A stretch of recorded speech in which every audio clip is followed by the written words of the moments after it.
Pokoknya nanti kalau ada yang ormas-ormas malak, tabrak. Kalau ada pejabat-pejabat yang malak, tabrak.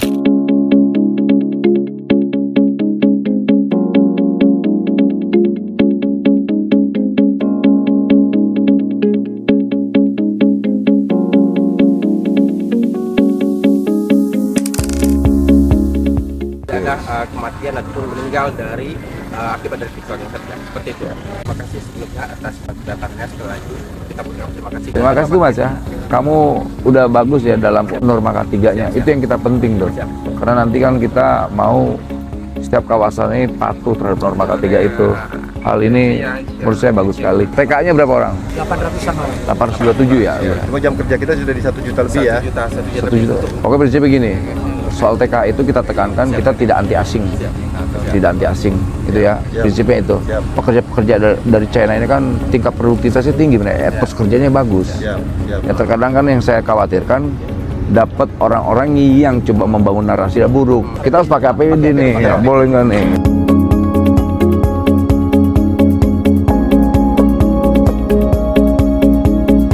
Pak Bupatinya sangat visioner, apalagi di perintah Pak Prabowo. Kita jaga nih investasi begini. Karena pertama asal tenaga kerja udah pasti. Kedua yang paling penting kan menguntungkan daerah. Untuk memperkenalkan sedikit tentang proyek IPIP ini, Pak Wamen.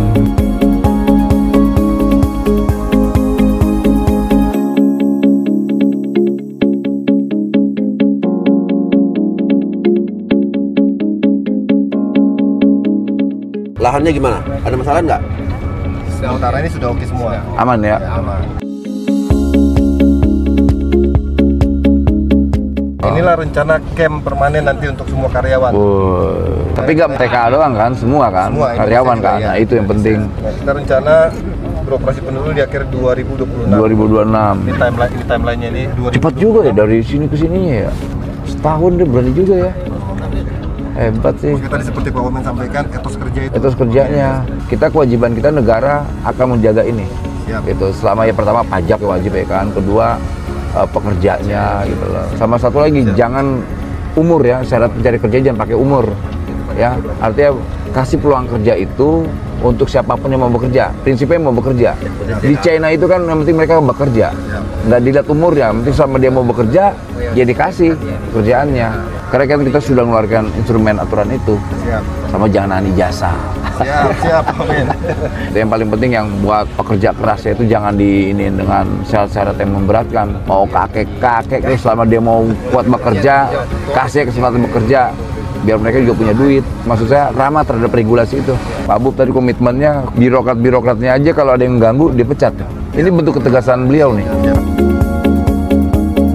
Kita punya kewajiban menjaga investasi ya, karena kita nggak mau investasi itu ada semacam kegelisahan. Pokoknya nanti kalau ada yang ormas-ormas malak, tabrak. Kalau ada pejabat-pejabat yang malak, tabrak. Yang penting Pemda, wakil rakyat di sini jangan sampai mereka malah melihat rakyatnya susah. Masa di depan mukanya tambangan tapi di sisi sampingnya kemiskinan. Kita nggak mau itu. Presiden kita menyampaikan pokoknya dekat dengan rakyat, sejahteraan rakyat, jaga lindungi investasi. Nah itu komitmen itu kita jaga sampai sekarang nih. Makanya kita berharap IPIP menjadi pelopor, membangun iklim kerja yang bagus, investasi yang bagus. Transparan nggak akan kita ganggu, kita jaga. Kita tidak anti tenaga kerja asing.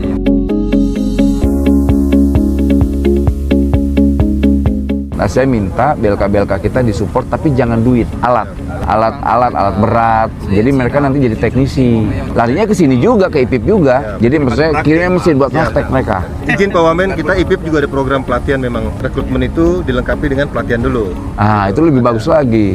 Tapi maksud saya, gunakan BLK kita juga. Jadi ada kolaborasinya, ya kan? Yang menjadi tuntutan saya tadi, segera tuh harusnya tuh. Kasih mereka langsung mesin-mesin tuh. Mesinnya jangan duit ya. Saya nggak izinkan mereka minta duit, ya. Pokoknya jangan duit. Segera kan bos ya. Siap, Pak Wamen. Alat tuh. Tugasnya negara begini. Selain masyarakatnya, investasi kita jaga, jangan diganggu-ganggu, jadi palak-palak. Negaranya mendukung, warganya negara nyaman, burunya sejahtera.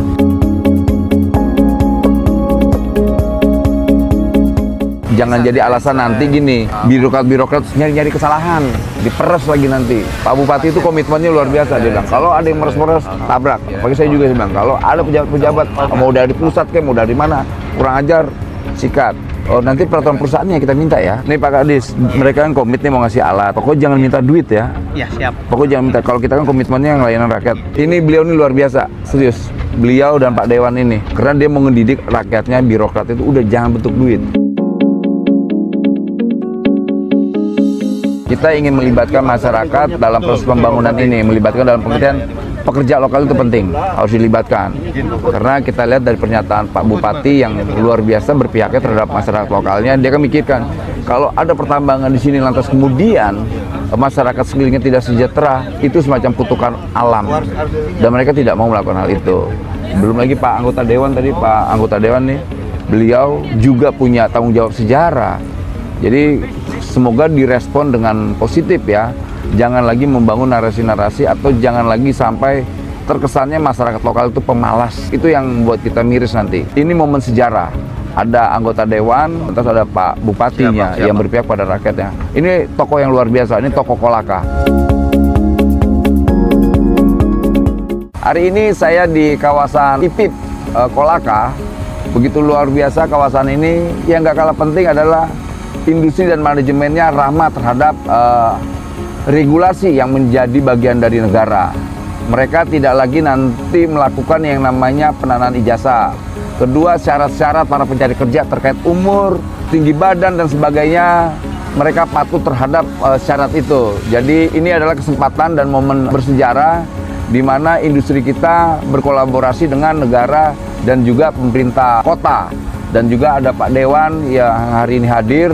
Kita mau ke depan ini masyarakat Kolaka menjadi masyarakat yang mampu beradaptasi dengan situasi kerja di sini. Karena ini menjadi tuntutan kita, harapan kita ke depan. Jangan lagi membangun narasi-narasi yang kesannya kita anti terhadap asing. Kalau ada yang bisa diambil dari mereka, ilmunya kita ambil. Nah, kita mau ke depan kolaborasi ini menjadi kolaborasi yang sangat strategis untuk pembangunan Kolaka. Yang bisa menjaga Kolaka, ya rakyat Kolaka. Yang bisa menjaga Kolaka, iya pimpinan Kolaka. Begitu juga anggota dewannya, wakil rakyatnya. Mereka punya tanggung jawab secara moral dan sejarah. Terima kasih dari saya Immanuel Ebenezer, Wakil Menteri Tenaga Kerja, dan akan disampaikan oleh Pak Wakil Rakyat. Silakan. Ya, terima kasih. Terima kasih Pak Wamen, luar biasa. Pak Wamen bisa hadir. Selama ini kita hanya menyaksikan Pak Wamen ini di TikTok. Ternyata alhamdulillah bisa tiba di Kolaka juga. PT IPIP Indonesia Pembala Industri Park. IPIP. Ya, luar biasa. Saya tentu sebagai orang yang ada tanggung jawab sejarah di sini. Tentu saya hanya menginginkan mari kita semua sama-sama, utamanya teman-teman dari IPIP, kita patuhi semua regulasi-regulasi yang ada agar supaya IPIP bisa besar, pemerintah daerah bisa besar, Indonesia bisa jaya. Terima kasih. Selamat pagi, salam sejahtera untuk kita semua. Hari ini ya, kita terima kasih banyak hadir membersamai kami. Ini ada Pak Wamen, ada orang tua kita Pak anggota DPR RI. Kemudian teman-teman dari Forkopimda, ada Pak Kapolres, ada Pak Ketua DPR, anggota DPR Kabupaten, kemudian para pejabat sekaligus ini para petinggi IPIP. Ya. Skenario acara hari ini Pak Wamen lebih fokus ke bagaimana komitmen perusahaan, terutama IPIP ini. IPIP ini wilayahnya Kabupaten Kolaka, Sulawesi Tenggara.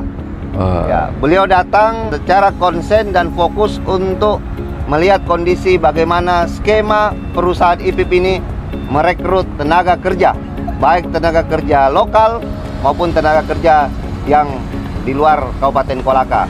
Dan khususnya ya karena kami punya regulasi ya terkait dengan tenaga kerja asing, ya data yang diterima oleh Dinas Tenaga Kerja kurang lebih 827 tenaga kerja asing yang ada di IPIP ini. Mudah-mudahan ini keberadaan tenaga kerja asing ini bisa memberikan kontribusi dalam penyelenggaraan pemerintahan, pembangunan dan pembinaan sosial kemasyarakatan di Kabupaten Kolaka. Dan kita berharap keberadaan IPIP di Kabupaten Kolaka ini menjadi komitmen saya Pak Wamen, izin bahwa regulasi yang ada, perda yang ada, perbub yang ada terkait dengan persentase 70% tenaga kerja lokal ini harus diakomodir oleh perusahaan yaitu IPIP. Mudah-mudahan ini kolaborasi yang sangat luar biasa dengan kehadiran Pak Wamen dan Pak anggota DPR RI. Ini menjadi momentum yang sangat strategis untuk mendorong pembangunan IPIP sekaligus mendorong perekonomian daerah di Kabupaten Kolaka. Salam Indonesia Raya. Kami perwakilan dari IPIP menyampaikan terima kasih yang sebesar-besarnya buat waktu yang sudah diberikan oleh Wakil Menteri Tenaga Kerja Republik Indonesia, Bapak Immanuel Ebenezer, dan juga Bapak Dewan, orang tua kita bersama Bapak Ahmad Syafi'i, Komisi 9 DPR RI, Bapak Bupati Kolaka, serta jajarannya. Terima kasih atas atensi yang sudah diberikan bagi PT IPIP. Kami berharap dukungan terus diberikan oleh pemerintah daerah dan pemerintah pusat agar proyek ini dapat berjalan dengan baik, ciptakan lapangan pekerjaan yang baru, mengangkat ekonomi yang baik bagi daerah ini dan bagi negara Indonesia. Terima kasih. Wassalamualaikum warahmatullahi wabarakatuh. Waalaikumsalam, terima kasih. Indonesia Raya bersama Prabowo, Indonesia terang.